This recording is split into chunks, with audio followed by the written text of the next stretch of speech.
humble. I only know what it is to be me.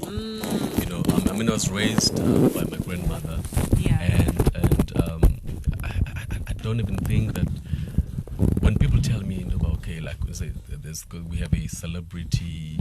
I think I'm like celebrity. Oh yeah, I have a friend of mine who I'm sure he's listening now, Mlindo. Yes. He always tells me, Dumza, you don't want to be a celebrity, and I'm like, but I'm not a celebrity. I'm an artist. That's the only difference between me and everybody else. Yeah. It's that I'm an artist. I am working like anyone else. Yeah. But I am blessed. That maybe my platform, is a bit.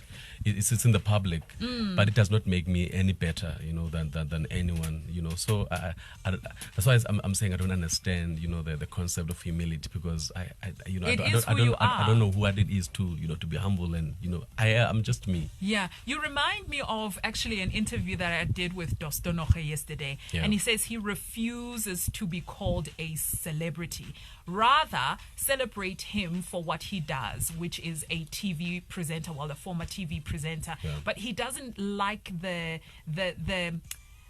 clout that comes with the title of being a celebrity, because people expect you to act a certain way because you're a celebrity. People expect you to drive certain cars because you're a celebrity. And that's why he refuses to call himself a celebrity, Yeah, that's what the problem is, I live in Soweto. I'm in Bramfisherville. You do?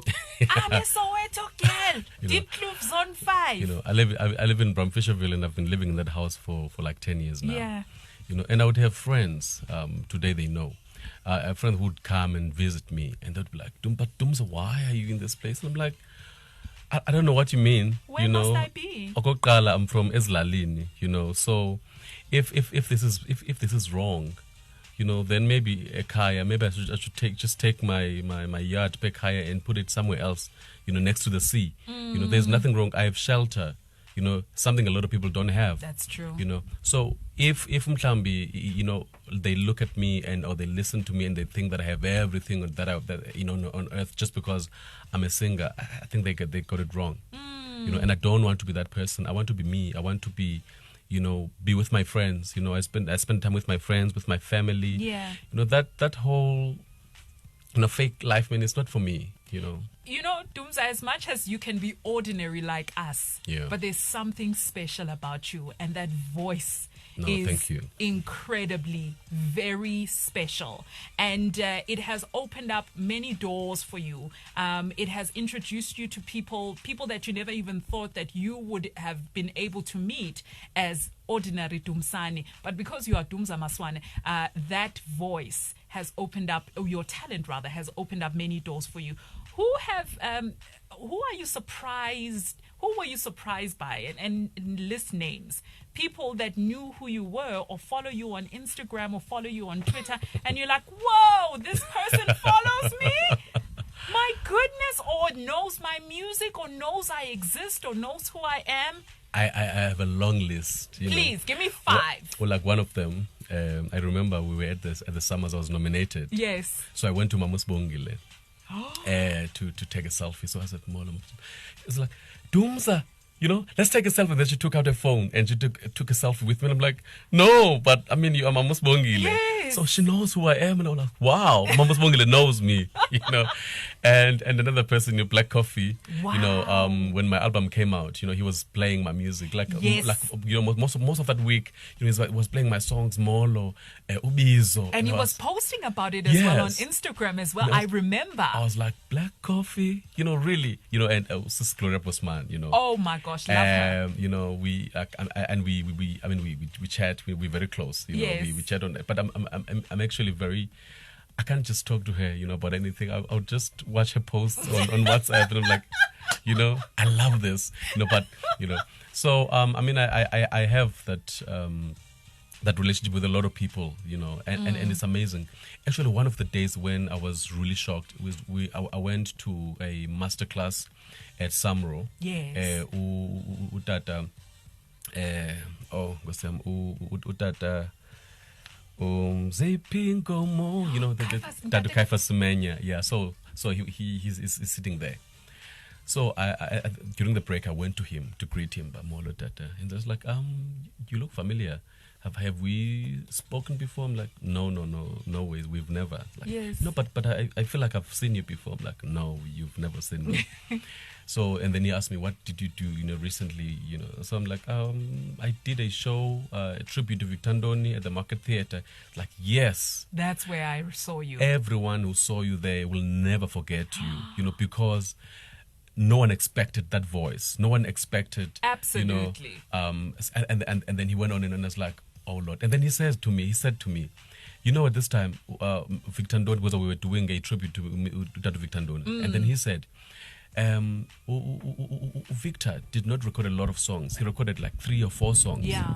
The music is out there from him. So you stand a better chance. No one sounds like you. Everyone who's gonna come is a baritone. Everyone buzz out. You sound like Dumza Maswana. That's true. That's so I was like, true. what is he saying? And I think he's one of the people that made me really, fall in love with my voice all over again. Because the first person was Mr. Victor Ndoni. When I first heard him, I was like, oh Lord, this is who I am. So it's awesome and it's amazing. It's really humbling. Yeah. I remember when Somi came into the country and you guys worked on something. Yeah. She also said some incredible things about you, praising your talent, praising your voice. And I'm sure it is just mind-blowing, Dumza, that these people, whether it's local legends, international stars, whether you know them or not, that have found you through your music. It's incredible. No, it's amazing. It's amazing. Let's talk about the song that I'm about to play right now, Molo. Yeah, Molo was Molo. This is my version of Molo.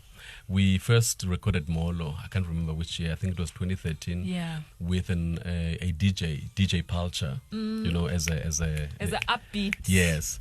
But it was very hard for me to perform it. He tried so many times to have me, on stage with him. I was like, man, I don't know. So when I was recording my album, I was like, look, man, I'm doing my song.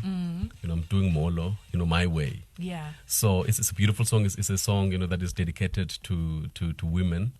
And if you listen to it, closely, it speaks about ethi ngumntakabanila nalo uthi xa ithe gqi kusuke kukhanye. Oh. Yabobotheka indoda incumancumeza ingangacholi naphansi. Molo ndombi. So we listen to a lot of songs, that would describe, a woman a certain way. So in my music I try, ukuthi mhlawumbe ndithi intombazana emnyamazana, ndithi intombazana etheni. So that I think it is important. I'm raising a daughter. Yes, so she needs to grow up knowing yes, that there's nothing wrong with her complexion. Yes. There's nothing wrong with how she looks, Yes. So I'm conscious of that when I'm writing songs. So that's what Molo's all about. Yeah. And we absolutely love it here on Radio 2000. I can play it over and over and over again. A man just adoring a beautiful woman, praising her skin complexion, the shape of her body. Incredible. Absolutely incredible. Yeah. Oh, but you're good. Oh, but you're good. Woo!